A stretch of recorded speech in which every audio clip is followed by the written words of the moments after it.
In this video, I'll show you how to get approved inside JVZoo. This is especially important for people who haven't started making any kind of sales inside JVZoo or have just created an account. So after you've selected the product you want to promote, how do you get approved as a newbie marketer? Just click on the affiliate details and JVZoo will take you inside the product creator's profile.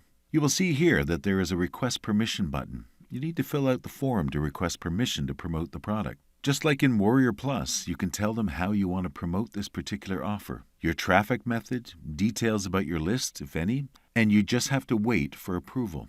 A cool trick to use is telling them that you've been selling in a different affiliate marketplace like Warrior Plus, and you are new to JVZoo, so you already got a list. When I started, I was very honest. I told them that I haven't tried selling as an affiliate marketer, but here's the thing. I'll be selling it